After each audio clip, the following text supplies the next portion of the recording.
안녕하십니까. 세상을 바꾸는 10분 세바텐의 권재원입니다. 이제 온라인 계약도 이제 시간이 좀 지나고 그래서 자리를 잡아서 그런 건지 익숙해져서 그런 건지 이제 지난주 같이 이렇게 열받는 모습은 좀 덜 보이게 됩니다. 어쩌면 체념일지도 모릅니다.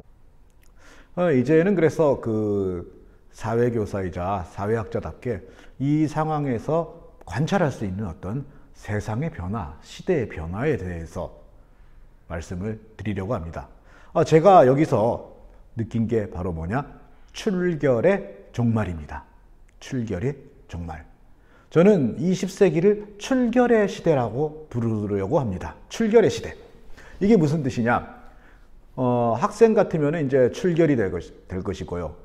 직장인들 같으면 바로 근태가 되는 거죠.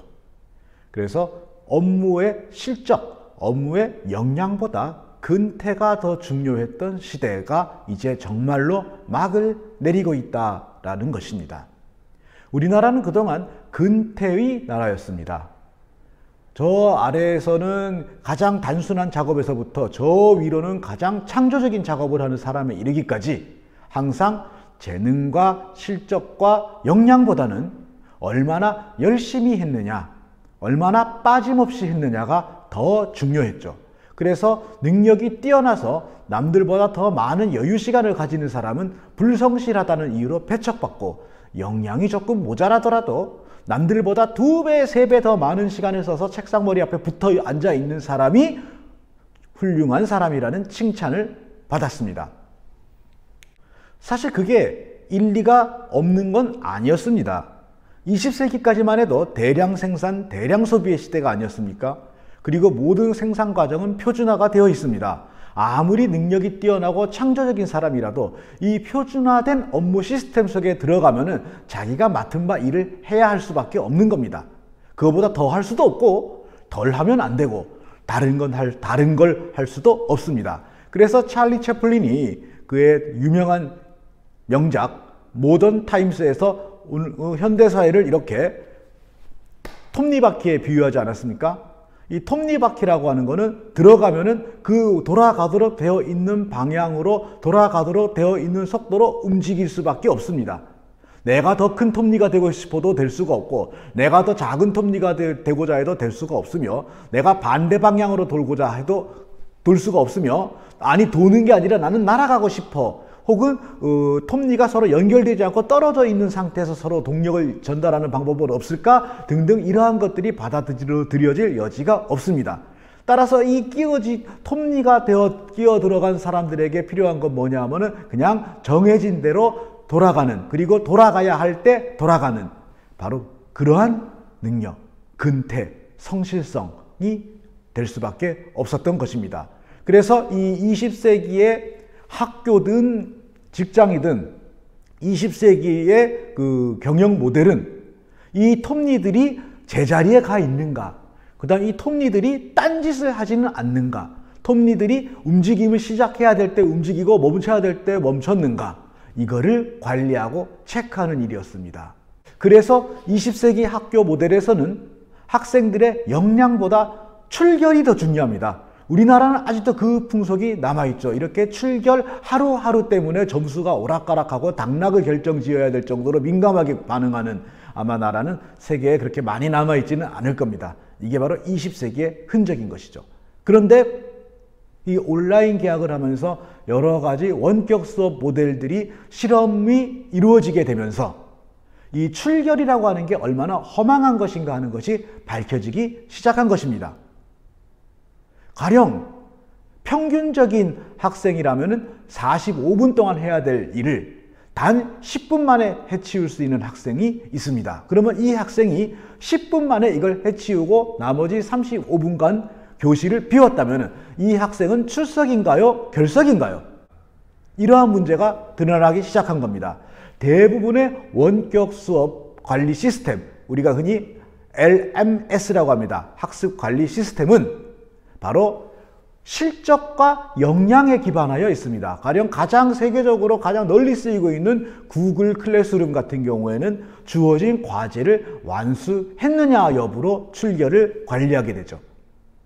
그리고 그 과제의 그 수준을 평가하는 점수를 내는 그 평가는 있을지언정 이 학생이 이 과제를 하기 위해 구글 클래스룸이란 시스템에 몇 분을 접속해 있느냐 따위는 따지지 않습니다. 사실 이걸 따진다는 것 자체도 뭔가 이상하지 않습니까? 이게 이상하게 느껴지는 세대가 있고, 아니 무슨 소리야, 시간표가 그렇게 정해져 있으면은 그 시간표 순서대로 시간표만큼 그 주어진 시간만큼 거기 접속해 있어야지 라고 생각하는 세대가 있는 겁니다. 여기에서 이미 세상이 갈리고 있는 거죠. 그리고 이미 세상은 바로 아니 그 시간 동안 붙어 있는 게 뭐가 중요해? 주어진 일을 얼마나 잘 하느냐가 중요하지로 바뀌고 있는 겁니다. 그런데 여기서 문제가 생깁니다. 그동안 우리 사회에는 주어진 시간만큼 딴짓 부리지 않고 계속 거기 붙어 있느냐, 바로 이 출결을 관리하는 역할을 맡은 중간 관리자들이 너무 많기 때문입니다. 이 사람들은 특별한 일이 없습니다. 이 사람들이 하는 일은 결국 이 직원들이 그 주어진 시간만큼을 꽉 채워 자리 붙이고 있느냐를 체크하는 거, 이게 바로 이 사람들의 주요 업무였던 거죠. 실제로 실무 능력은 젊은 직원들의 훨씬 못 미치는 경우도 많이 있습니다. 그러면 이 사람들은 하는 일이라고는 김대리 몇 월 며칠까지 하기로 됐다고 했어요? 이런 식으로 체크하는 게 되겠죠.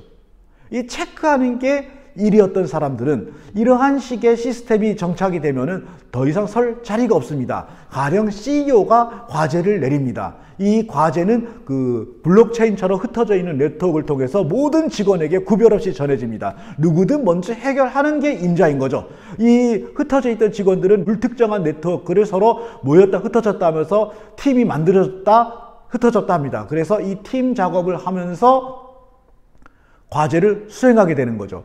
이미 이러한 원격 시스템에는 이 잘 갖춰져 있는 상황에서는 이 팀을 구성하기 위해서 사람들이 서로 얼굴을 마주할 이유도 없습니다. 저 지구 반대편에 있는 사람하고도 팀이 될 수 있는 거죠. 그래서 누가 더 적절한 팀을 넓고 빨리 만들어내서 업무에 요구되는 결과를 내느냐, 여기에 성패가 갈라지는 겁니다. 이 상황에서 누가 왔다 갔니, 얼마나 있었니, 땡땡이 치지 않았니, 이거를 체크하고 관리하는 사람들이 있을 이유가 없지 않습니까? 바로 여기에 이 코로나가 가져온 가장 큰 변화일 겁니다. 학교에서는 원격 수업이 이루어집니다. 직장에서는 원격 재택근무가 이루어집니다. 자, 여기에서 누가 필요한 사람이고 누가 필요 없는 사람인지가 가려지기 시작하는 겁니다. 이때 필요 없어질 것 같은 사람들이 자신들의 위기를 극복하기 위하여 기존에 하던 일을 더욱더 소리 높여 외치면은 이제는 어떤 일이 생기느냐? 필요 없어지는 게 아니라 방해물이 되는 겁니다. 자, 필요 없어지는 방해물이 되는 사람들. 이 사람들을 이제 어떻게 할까요? 과연 그동안은 꾹 참았던 실제 일을 하는 사람들, 그동안은 저 사람들이 다만 필요 없는 사람들이었기 때문에 그냥 됐다 잔소리 하겠지 하고 참았지만은 이제는 필요 없는 정도가 아니라 방해가 되고 있다라는 것을 확인했을 때 과연 실제로 일을 할 수 있고 잘 하는 사람들이 이거를 언제까지 참아 넘길까요? 뭔가 큰 변화가 오고 있다는 생각이 듭니다. 학교 얘기한 거 아닙니다. 회사 얘기한 겁니다. 지금까지 세바텐의 권재원이었습니다.